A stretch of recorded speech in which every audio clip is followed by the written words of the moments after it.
Bom, na reunião anterior, a gente tinha visto, tinha analisado o filme de Macbeth, e a partir dele a gente começou uma discussão sobre dinastia.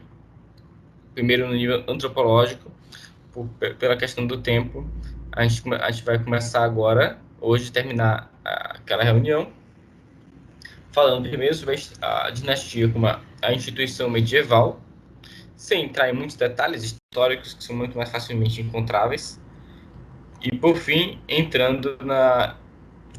pegando uma breve função, um breve papel nesse círculo, dessa instituição, e explorando para ver um pouco da riqueza que há por trás da instituição. Quando a gente apenas olha um filme, ou quando a gente apenas olha um livro histórico, muitas vezes a gente perde algumas dessas sutilezas, porque a gente só vê um recorte, o recorte mais concreto, e muitas vezes não é o recorte que cumpre a vocação, onde cada personagem cumpre a vocação de sua posição no seu cenário histórico. Bom, se a gente for contrapor o Império Romano à cristandade medieval, lembrando, na aula passada, a gente contrapôs o Império Romano a Cartago, onde o Império Romano era o império da religião familiar e Cartago era o império de uma religião infanticida. Isso é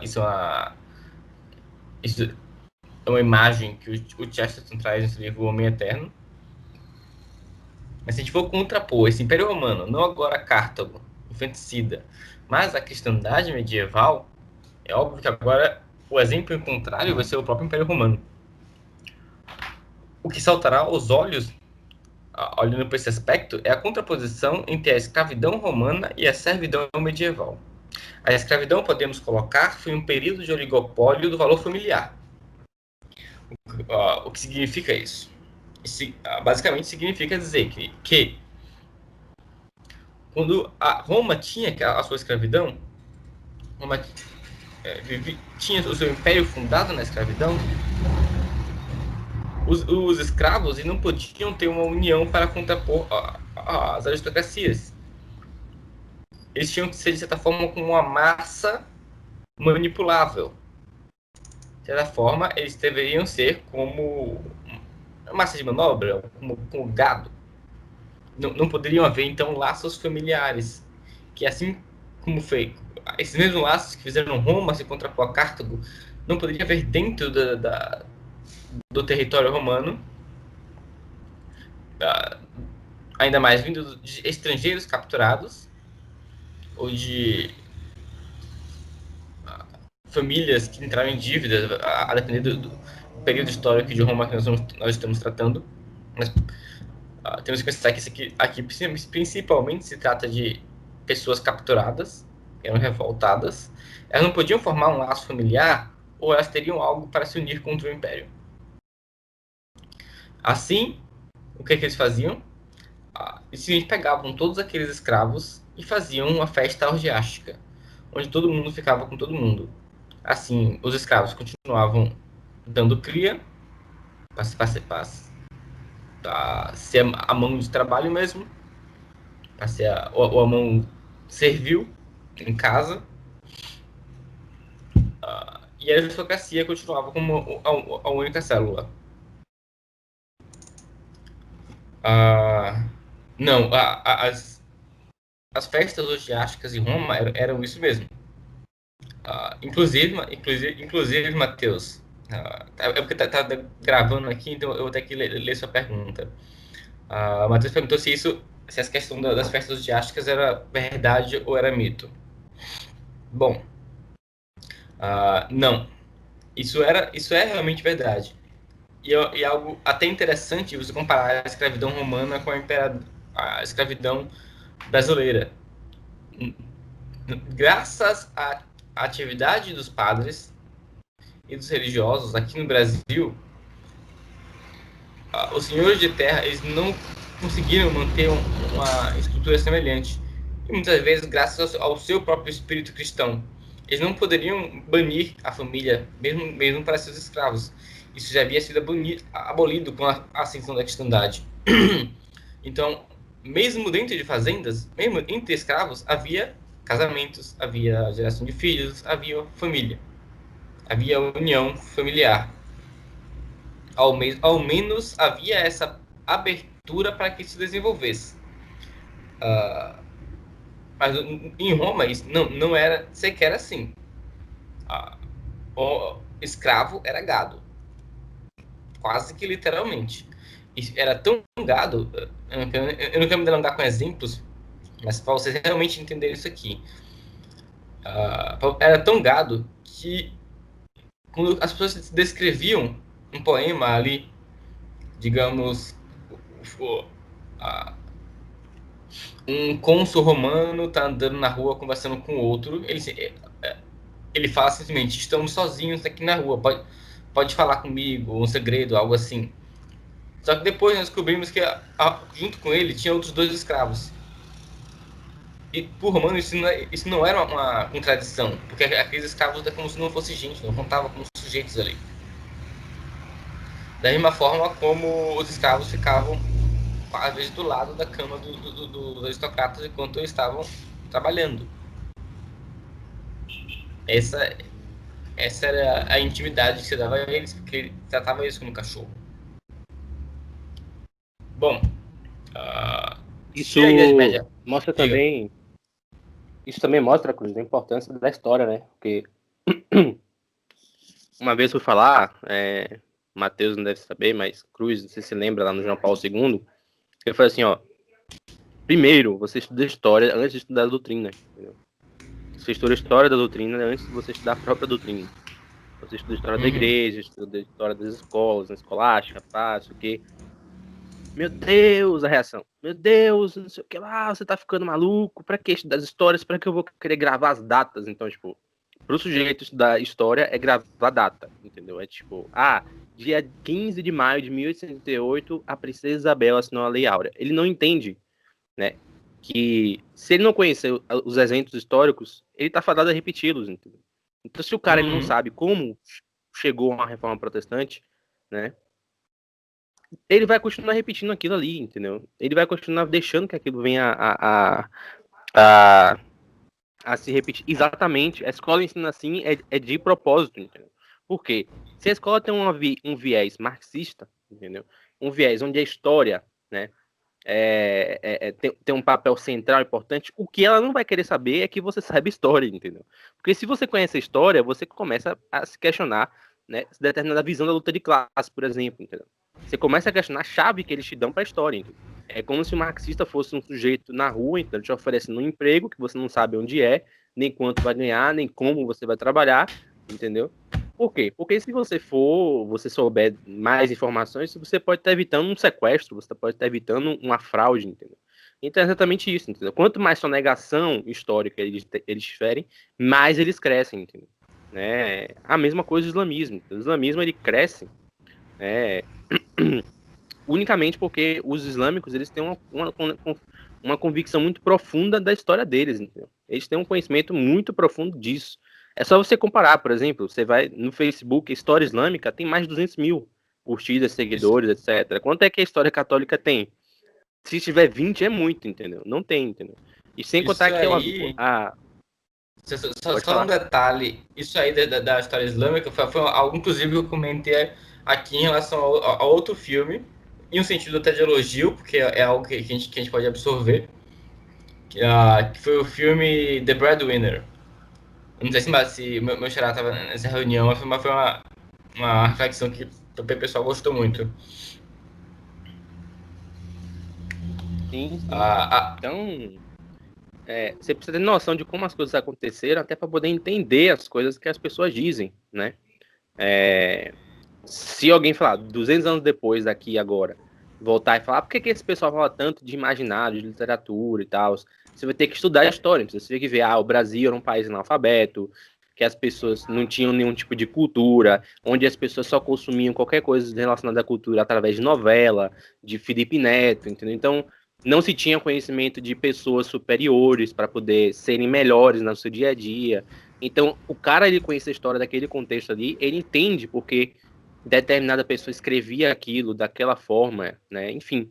Então, conhecer a história nesse sentido é fundamental, ainda mais e nesse tema aí da escravidão também, porque se o cara ele não entende que todos esses ataques à família é porque não é porque o cara é pervertido, porque o cara é Exatamente, pecador, exatamente. é porque ele quer escravizar os outros, entendeu?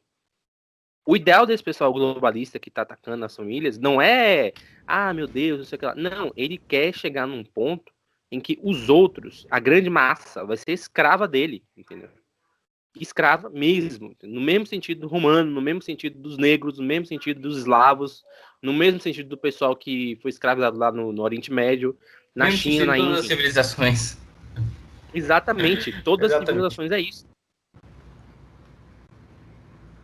Ah, tem até um ponto de história que as escolas estão um pouco abandonando essa coisa de datas, mas isso aí já é por um motivo muito pior. Como não tem como explorar isso aqui, porque a gente entra em questão de teoria da história, em questão de pedagogia histórica, que eu só tive acesso basicamente porque eu vi na faculdade, para explicar e demorar um pouquinho, eu vou dar um segmento. Ah,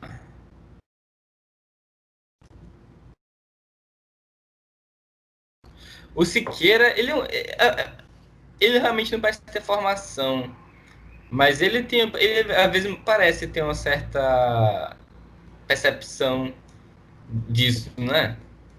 Ele deve ser meio quase que por instinto. Mas, bem, sendo assim, dando prosseguimento, a Idade Média democratizou a família, basicamente. Democratizou a instituição familiar.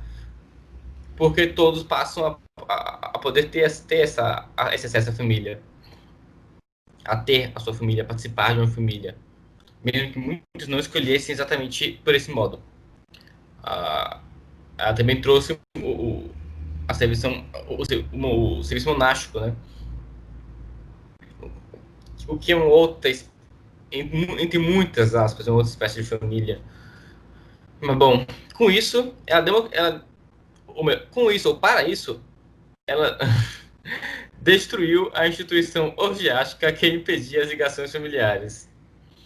Ah, agora, no entanto, naturalmente, ela não poderia quebrar algumas diferenças que são mais estruturais de uma sociedade como a que existia em Roma. Ela quebrou a escravidão, de fato. Mas existem algumas diferenças, quase, vamos dizer, em castas, que isso ela não pode quebrar. A cristandade por si não poderia quebrar. Isso não vai ser exatamente quebrado até o momento aí até o renascimento mesmo. Isso não foi longe de ser a própria cristandade, se bem que ela permitia que individualmente algo assim fosse quebrado, mas longe de ser a cristandade em si que quebrou, foi de certa forma um renascimento que tinha algo de revolta contra a estrutura que ali estava. Bom, uma dessas estruturas que eu me refiro aqui é justamente a instituição da dinastia. E por que ela é essa diferença estrutural e porque eu estou associando ela um pouco a essa questão da escravidão. Primeiro porque com a escravidão é muito óbvio. Nós temos uma classe aristocrática, nós temos uma massa de manobra humanos abaixo da dignidade que Deus os criou. Não, e não por culpa deles, né? Mas eles foram feitos abaixo, foram colocados, são tratados abaixo da dignidade que eles devem ser. Agora, a dinastia, ela é basicamente você preservar dentro de uma família certos valores aristocráticos também. E você afastar o que pode atrapalhar esses valores. Quando fala assim, até parece, começa a parecer um pouco menos repulsiva a palavra, para quem está um pouco acostumado a, a ouvir isso apenas em sentido negativo, né? A gente não está acostumado com um sistema aristocrático, a ver o mundo como se nele houvesse uma classe aristocrática mesmo hoje em dia. Mas é o que existe, só que a classe aristocrática é invertido. Bom, e estruturalidade, caso não saia, da dinastia, é algo que eu tentei construir mais no tópico anterior. Se alguém no grupo depois ou acabar ouvindo a gravação, pode falar comigo que eu posso tentar mandar adiantar uma parte do resumo desse tópico. As dinastias elas perseveraram durante a Idade Média, mais inclinadas para a provocação, enquanto outras se diferenciavam e novas surgiram. Isso, quando eu falo novas, não são só novas dinastias familiares, mas são novos modelos dinásticos também. Exemplos, a própria sucessão papal, de certa forma, é isso. A dinastia monástica, quando eu falo dinastia monástica, de certa forma, é o próprio modo de você criar um estilo, uma forma de vida, e você tenta manter aquilo ali. A forma de vida que você criou, as suas regras, elas vão se propagar através de gerações e gerações que vão estar ali. Se ela não está sendo passada por sangue acidental. Isso tem uma certa estrutura dinástica. Além da dinastia monástica, a dinastia da aristocracia guerreira, apesar dela permanecer, ela converteu-se. Ela vai ganhar uma nova forma com isso. Não dá para chamá-la mais a mesma. Nós não estamos mais tratando dos patrícios romanos. Agora é outra coisa, inclusive porque teve a invasão dos visigodos. Bom, não obstante essa introdução, que foi um tanto generalista, apesar de necessária, o nosso interesse aqui em tratar de dinastia é justamente essa dinastia aristocrática. A gente começou lá em Roma, citou alguns outros exemplos, mas só para chegar aqui. E a partir daqui a gente só vai tratar dela. Eu não vou estar comentando estas outras dinastias, porque senão eu teria pego um outro filme. Eu não teria escolhido um Macbeth para dar o pontapé nisso aqui, e a gente pode fazer eventualmente uma discussão sobre sucessão papal, sobre dinastia monástica, etc. E a gente, apesar de que na cristandade você não pode falar que essa dinastia aristocrática ela está separada de qualquer outra das dinastias, a gente vai tratar ela mais ou menos assim agora, apenas por uma questão didática. Bom, vamos começar por uma observação simples. A dinastia ela aproxima-se do eterno, mas é voltada principalmente para uma ação no tempo. Ela aproxima-se do eterno porque a geração do homem está sempre alongando a existência daquele homem no tempo. Apenas por isso, por esse alongamento da existência do homem naquele tempo. Por isso inclusive, preste atenção para não confundir, eu falo aproxima-se do eterno e não pode chegar ao eterno. Não, é um aproximar que sempre está fadado a acabar alguma hora. E qualquer acidente pode interromper isso daí. Isso aqui que eu tô falando rapidão é um dos temas mais trágicos em várias sociedades pagãs de forma geral.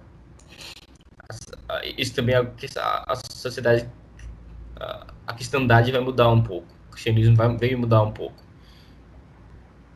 Se bem que nem tanto. Pelo menos dentro do coração de alguns dos fiéis que ainda possuem dificuldade com ver sua linhagem acabando. Bom, o que eu quero dizer com esse aproximar do eterno, mas sua atividade sendo principalmente uma ação, sendo voltada ao próprio tempo. Bom, o fato é, ela tinha demandas, aquela classe, aquela geração, cada geração tinha demandas imediatas do presente e um cuidado para o futuro. Isso é materializado principalmente na formação humana da geração que a sucederá. Cuidado para o futuro. O cuidado no presente é justamente a gestão daquelas terras, a gestão política ali ao redor, a defesa da terra contra um inimigo, com a conquista de nova terra, às vezes por ambição. Esse é o cuidado do presente, e o cuidado do futuro é você estar formando uma civilização, uma cultura ali, onde seu filho ou seu sucessor possa continuar a dar prosperidade, seja espiritual, seja física, seja material, seja psíquica, àquela nação.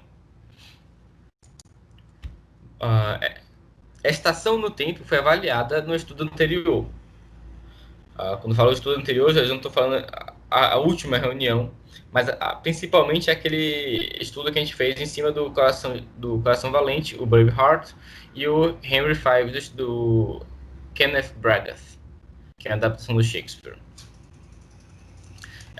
Isso aí é basicamente o que eu resumi como uma articulação entre o rei, a nobreza e o povo. Agora, nisso aí, a gente ainda não pensou muito sobre a questão esse cuidado com o futuro, na formação humana da geração que sucederá. Isso é um pouco do que a gente vai ter que pensar aqui. Tranquilo, Xará? Qualquer coisa, a reunião vai ficar gravada. Bom, aqui primeiro, deixa eu ver. Tranquilo, Xará. Bom, aqui primeiro retiraremos o povo da articulação, mas sem nos esquecermos que eles integram os interesses desta articulação. Ou seja, a gente vai olhar aqui apenas a relação do rei e da nobreza, mas não pode esquecer que o povo está sempre sob a atenção do rei e da nobreza. Será que tem uma pergunta? Pode mandar.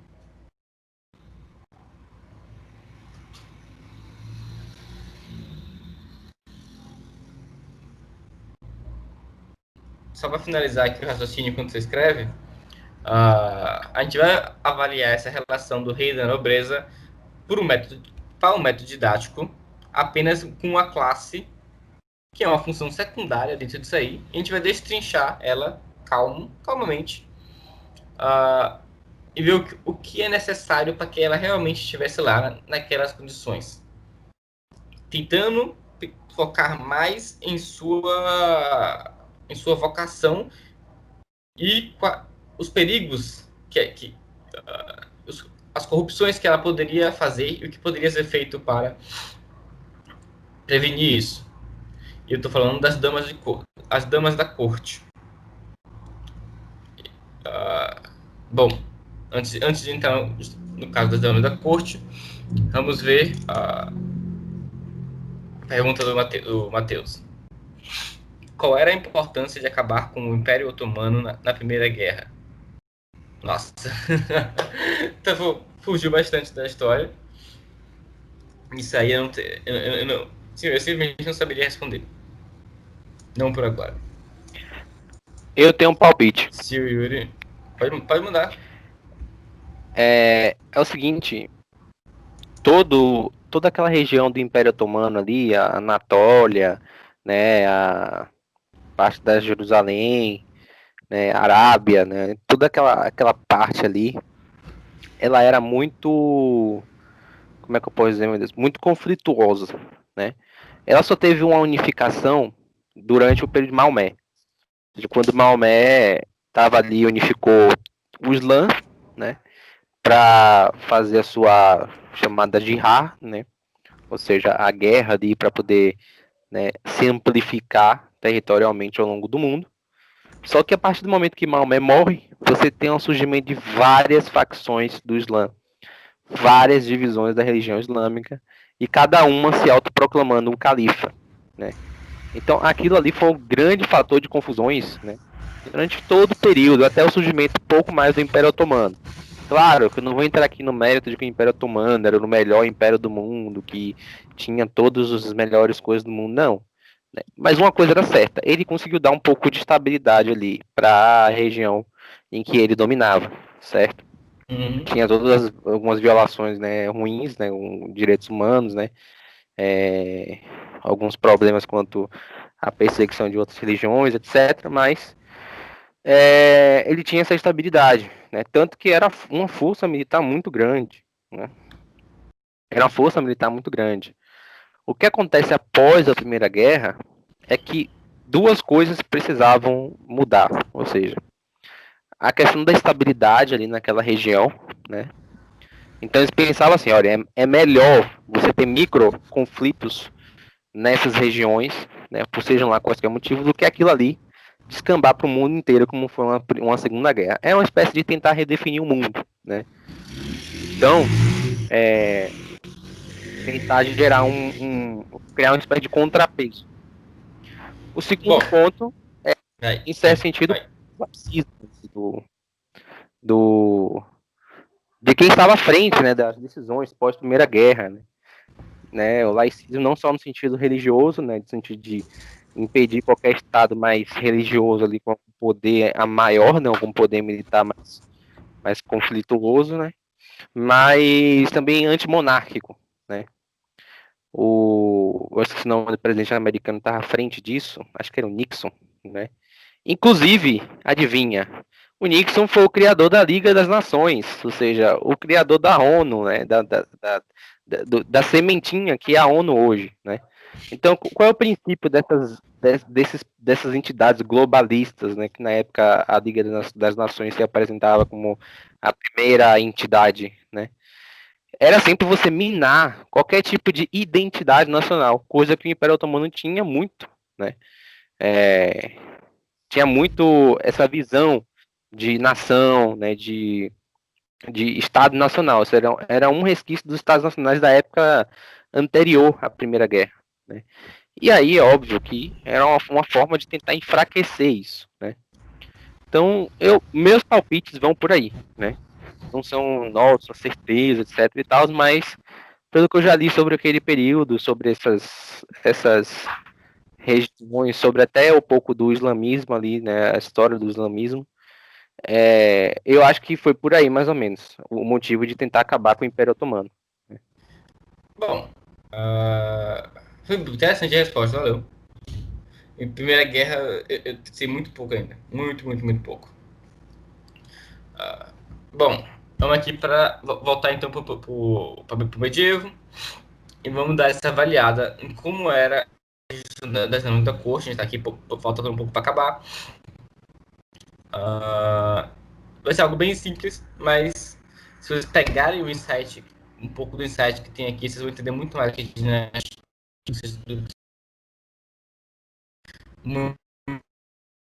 As damas da corte são uma imagem quase folclórica no nosso imaginário sobre o medievo, porque sempre que a gente vê em conto de fada, em filmezinho medievo, tá aquelas meninas correndo, o vestido da rainha, trocando a roupa dela, aquela função que parece de uma função baixíssima, uma empregada doméstica mal paga, sem um valor grande naquela sociedade, só no máximo ela tem a honra de ter a afeição da rainha, e a coisa simplesmente não é assim. Dama da Corte não é, está muito pouco longe desse estereótipo, ela tinha uma função muito mais importante espiritual ali. E nós temos santos, inclusive, e a mulher de um santo, que eu acho que não chegou a ser canonizada, que foi um exemplo de dama da corte, que cumpriu um santo, um casal um era o companheiro do rei, ou casou com a dama da corte da rainha desse mesmo rei, e os dois desempenharam suas funções de forma magnífica. Então não é uma classe, não é uma função miserável, né? Bom, agora nós damos muita pouca atenção a essa função. A gente realmente só começa a prestar atenção na dama da corte, ou quando a gente vai fazer uma comparação com exploração de trabalho, ou quando elas viram amante do rei. E aí elas criam um fuxico medieval, ou mais um caso na roda da fortuna herética, como Ana Bolena.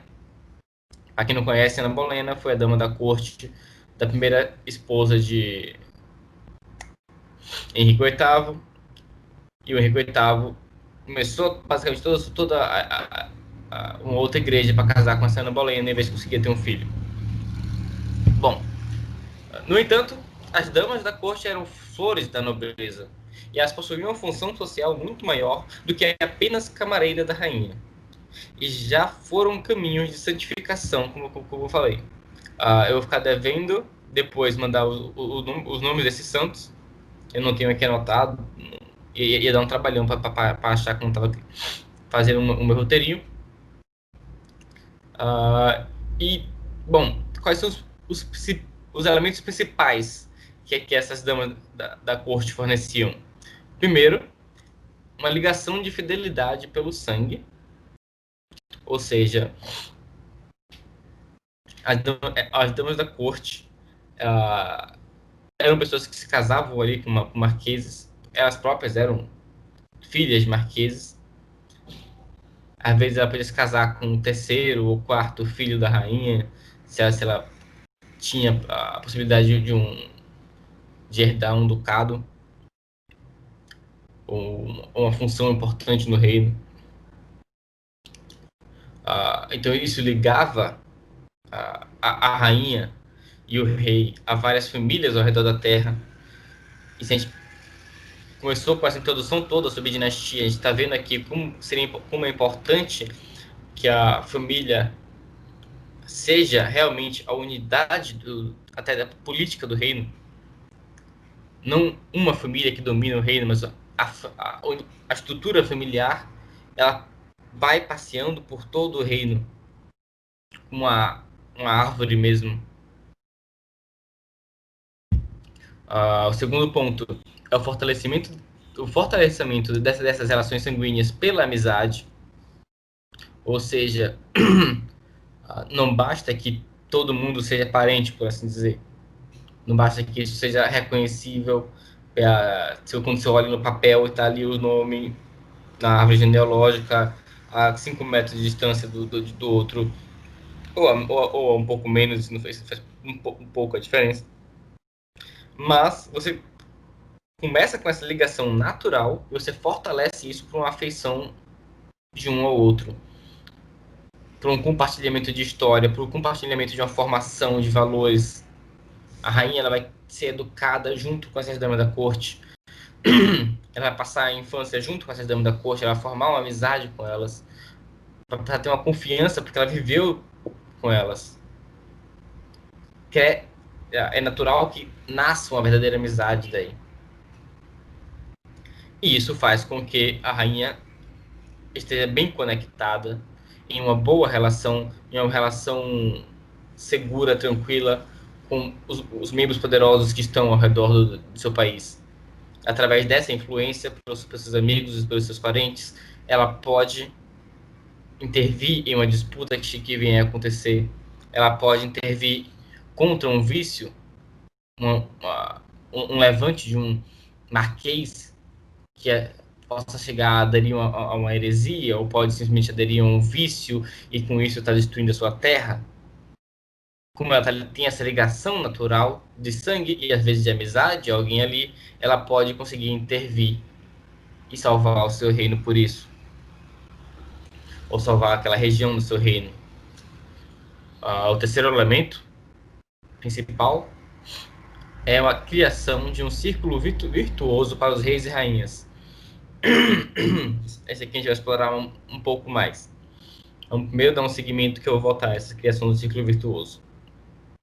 Bom, é necessário dizer que para essas funções serem cumpridas, toda a frugalidade que estamos acostumados a ver nesse círculozinho de dama da corte que trai com o rei, etc. Isso é apenas a forma corrompida e quando a função social dessa atividade está sendo negligenciada. Para uma dama ser admitida no círculo da rainha, ela deveria, não oficialmente, não é que isso estivesse em lei, mas é por uma vocação daquela função, ela deveria ser um caráter virtuoso, ou ela só iria atrapalhar a maior figura feminina do reino. Pense na importância que isso teria.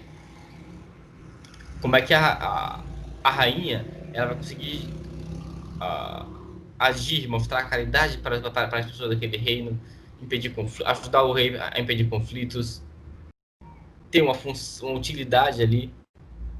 Se tudo que a dama do rei, que o pai deu para ela, ou que o pai nomeou para ela, melhor dizendo, só sabe falar de frugalidade, de andar de pônei, de dizer como é que o marquês está bonito, dizer que o primo tem uma queda por ela. Você acha que algum pai vai querer que a filha tenha esse tipo de companhia? Entendem? Bom, uh, e, ou seja, se o pai negligencia essa obrigação, a rainha no futuro vai desviar de suas funções. E uma rainha que desvia de suas funções, ela leva um certo ponto de gravidade daquele reino, porque é da barriga dela que vai vir a próxima linhagem.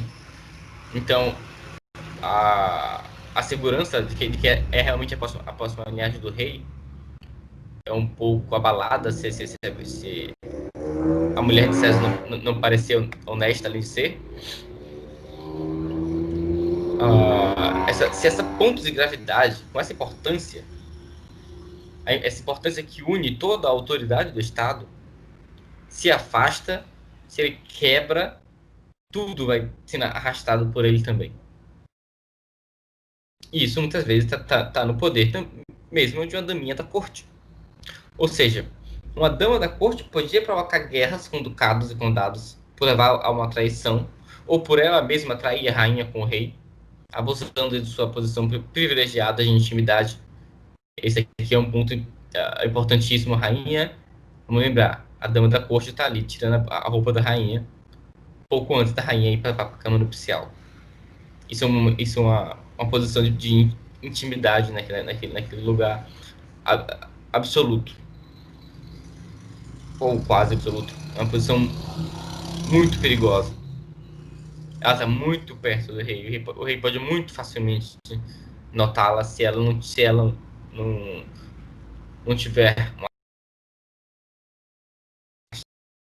tiver uma certa prudência, certa modéstia, e inclinar a rainha a esse mesmo tipo de atitude.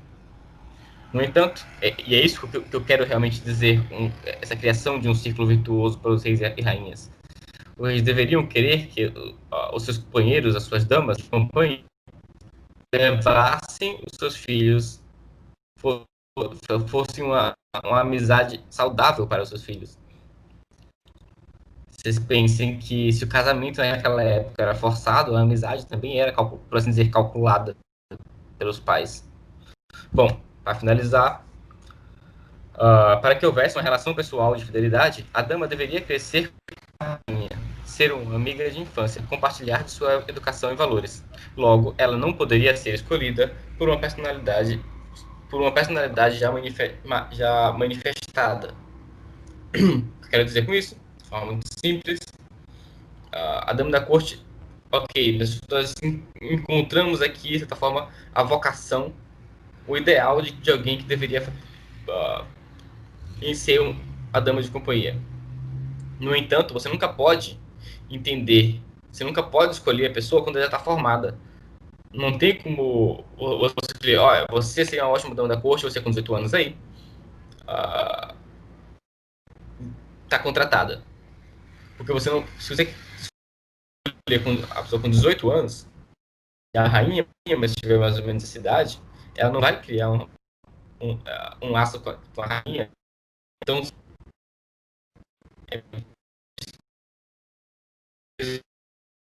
anos, isso pode nascer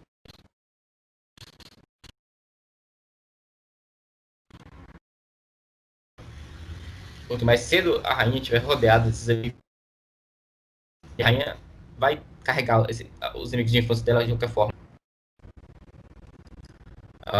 Então, o que você deveria fazer? Você deveria, de certa forma, ter uma matéria que teria um certo pedigree, como um termo de garantia. Se eu estou escolhendo o filho daquela marquesa, que é de tal dinastia, que tenha uma nobreza para manter, então eu sei que a filha dele tem que manter esse mesmo nível de virtude, de caráter. Ou seja, além da família do rei, que é uma dinastia muito mais óbvia, que muitas pessoas conseguem um pouco mais facilmente entender como é que funciona e por que é necessário em certas civilizações, haver toda uma nobreza e outras dinastias ao redor que, para que esse círculo pudesse gravitar-se e para que ele pudesse se unir com outros sem quebrar. Se unir, vamos dizer, que se você une o prata com barro, o barro quebra fácil. Se o barro quebra fácil, a prata também vai. Você precisa unir a prata com outro metal precioso para que aquilo se torne uma liga de verdade. Para que aquilo crie um material estável. Da mesma forma que o que eu estou falando aqui na sociedade. Nós temos a linhagem real de ouro e ela pode se fundir junto com alguns outros metais preciosos. E ela vai precisar disso. Bom, os reis e rainhas, então, deveriam providenciar para os seus filhos a melhor matéria do reino para essas funções. Só que é desnecessário dizer, porque isso a gente pega muito mais fácil na história, quando a gente vai ler o livro da história, ele vai basicamente contar essa parte, essa pequena parte aqui. Vai nos contar sobre a dificuldade dos reis de acharem boas matérias, e isso vai acumulando. Um rei que não, um rei que negligenciou ou que não achou ao seu redor, na cidade ali ao redor, boas companheiras para o seu filho, vai ter um filho um pouco pior formado e pior capaz de escolher companheiros para o seu próprio filho. Para curar isso aí, a gente só consegue, a gente teria que retornar, sair um pouco do nível das dinastias, que não funciona, que não é uma instituição independente, e entrar em como elas poderia se relacionar com outras das instituições, como o próprio monastério, como a própria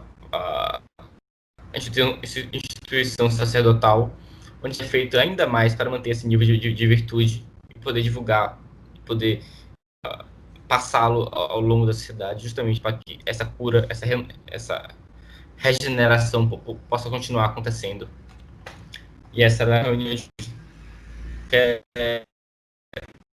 Pode adicionar alguma coisa?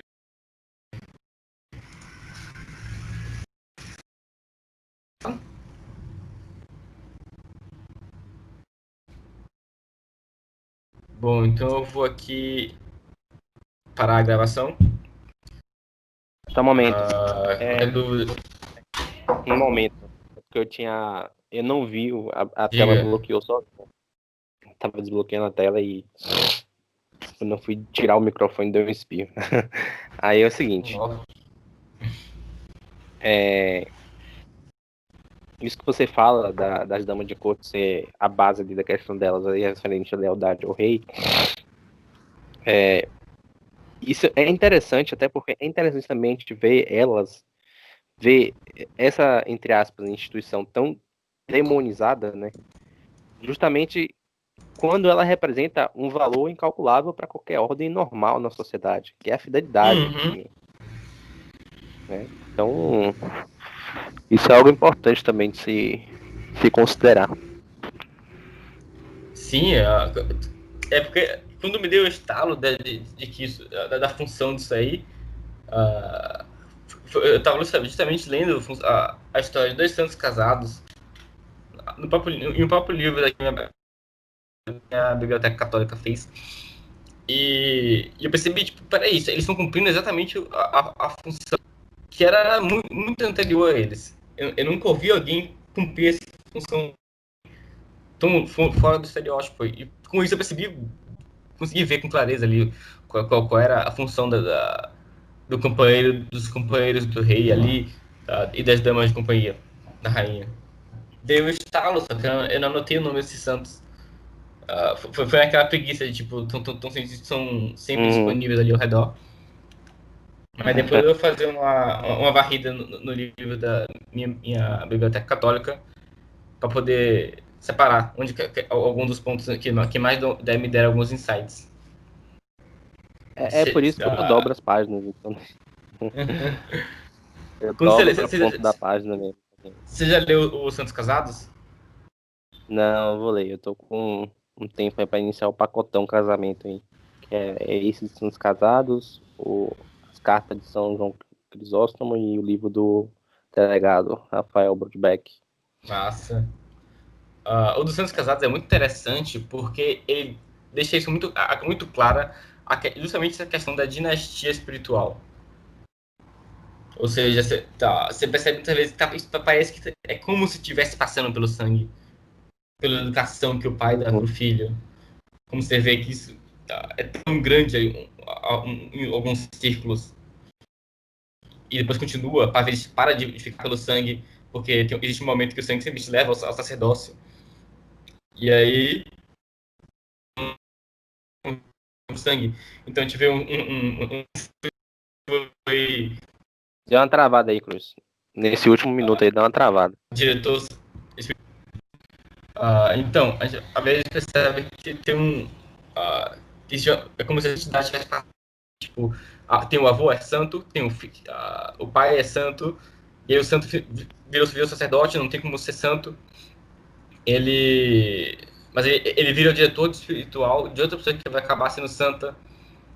E às vezes que funda o Exatamente. mosteiro, que funda a feira. Então, a gente vê essa dinastia permanecendo na história, de forma que não sei se como a gente poder, às vezes, talvez dá para delinear algumas linhas de santidade da época de Cristo até agora.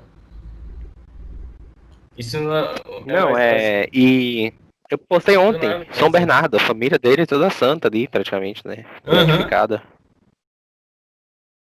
Mas bom, É mãe, tios, primos, outros tios, enfim. eu vou parar essa gravação agora, porque eu não vou encerrar a chamada ainda não. Porque esse